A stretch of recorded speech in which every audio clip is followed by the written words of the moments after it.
जय श्री राम। अब इधर आओ,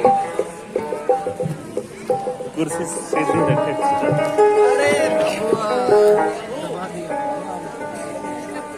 आपके चरणों में मेरा प्रणाम।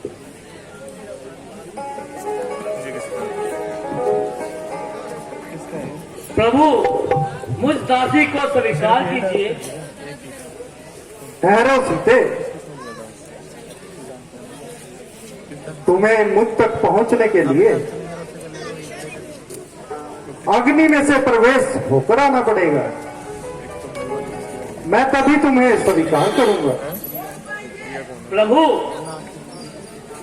मैं आपकी आज्ञा को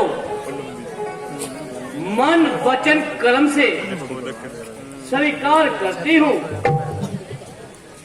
लक्ष्मण, तुरंत अग्नि त्याग कीजिए।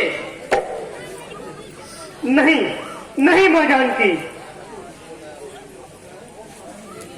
अब मैं आपको और कष्ट में नहीं देख सकता। आपको किसी अग्नि परीक्षा की आवश्यकता नहीं। आपकी पवित्रता का साक्षी संपूर्ण लंका महाराज विभीषण जी तथा हनुमान जी हैं। फिर आप पर यह अत्याचार क्यों माता? प्रिय लक्ष्मण, यह तुम क्या कह रहे हो? तुम्हारी भाभी पर कौन अत्याचार कर रहा है? क्षमा करें भ्राता जी, मां जानकी पर यह अत्याचार आप कर रहे हैं। मैं? हाँ हाँ, आप जानकी भाभी के साथ अन्याय कर रहे हैं। स्वयं त्रिलोकीनाथ होकर भी आप जानकी मां की परीक्षा लेना चाहते हैं, लेकिन नहीं, लक्ष्मण के होते हुए मां जानकी पर और कोई अत्याचार नहीं होने दूंगा मैं, चाहे इसके लिए मुझे अपना प्राण ही त्यागने पड़े। इस अत्याचार के विरुद्ध मैं किसी से भी लड़ सकता हूं। भैया लक्ष्मण, तुम मुझसे युद्ध करोगे? तुम अपने भाई के समक्ष धनुष उठाओगे? आज तक जो मेरे कारण जंगलों के कष्ट उठाता रहा, वह आज अकारण मुझसे युद्ध करेगा? हाँ हाँ भैया जी, मां जानकी पर अत्याचार के कारण मैं महाकाल से भी युद्ध करूंगा। आज तो मैं साक्षात महाकाल से भी टकरा जाऊंगा, लेकिन मां जानकी पर कोई अत्याचार नहीं होने दूंगा और मां जानकी को अग्नि में प्रवेश नहीं करने दूंगा।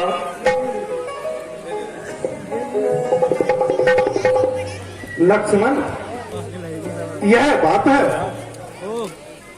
मगर लक्ष्मण, अगर तुम जानकी को अग्नि में प्रवेश नहीं होने दोगे तो मैं जनक नंदिनी को कहां से पाऊंगा?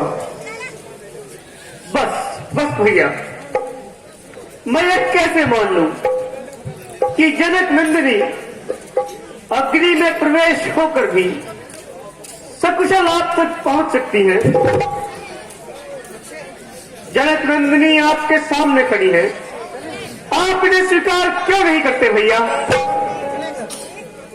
उत्तर दीजिए भैया, उत्तर दीजिए, आप इन्हें स्वीकार क्यों नहीं करते? आप मेरी मां जानकी पर शक कर रहे हैं। मेरे प्राणों से प्यारे भाई, मैं तो जानकी पर कभी भी शक नहीं कर सकता। तो फिर यह अग्नि परीक्षा क्यों भैया? भैया लक्ष्मण, मुझे अग्नि देवता से अपनी जनक नंदिनी सीता वापस लेनी है। यह जो तुम्हारे सामने खड़ी है, यह सीता की छाया है। इसका निर्माण केवल राक्षसों के नाश और उनकी जाति के उद्धार के लिए किया।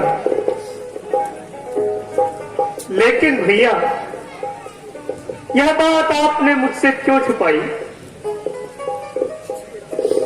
प्रिय भाई, राक्षसों का संहार करने के लिए ऐसा करना अनिवार्य था। यह तब की बात है जब आपने शूर्पणखा के नाक कान काटे और तुम लकड़ियां लेने के लिए जंगल में चले गए थे। मैंने जानकी से कहा, सुनो, अब कुछ मनोहर मनुष्य लीला करूंगा, इसलिए जब तक मैं राक्षसों का नाश करूं तब तक तुम अग्नि में निवास करो। मैंने जो भी समझाकर उसे कहा, वही सीता जी अग्नि में समा गई और सीता ने अपनी ही छाया मूर्ति वहां रख दी, जो उस जैसी शील स्वभाव तथा विनम्र स्वभाव वाली थी, जो इस समय तुम्हारे सामने खड़ी है। मुझे क्षमा करें भैया, मुझसे अनजाने में भूल हो गई, मुझे क्षमा करें। उठो लक्ष्मण, इसमें तुम्हारा कोई दोष नहीं। अब शीघ्र अग्नि का प्रबंध करो। जो आज्ञा भैया।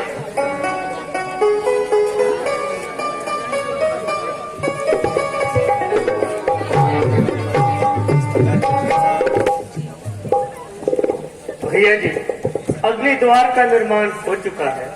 माता जी, आप अग्नि द्वार में प्रवेश करें।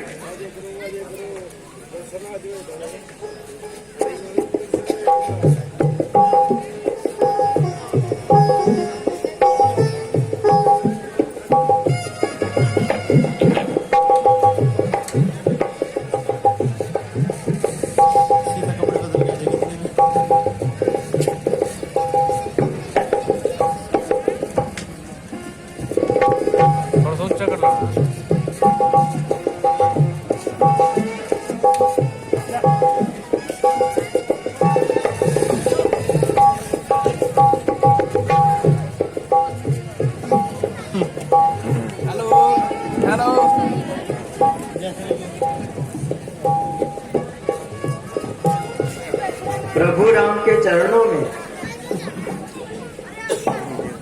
अग्नि देवता का प्रणाम।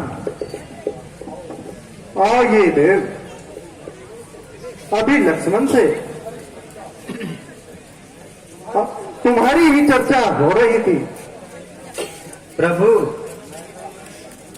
मैं आपकी जानकी सौंपने आया हूं।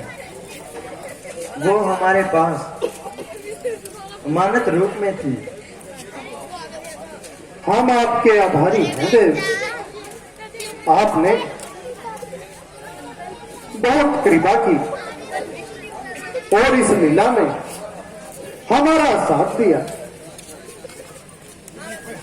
आज्ञा दे भगवान।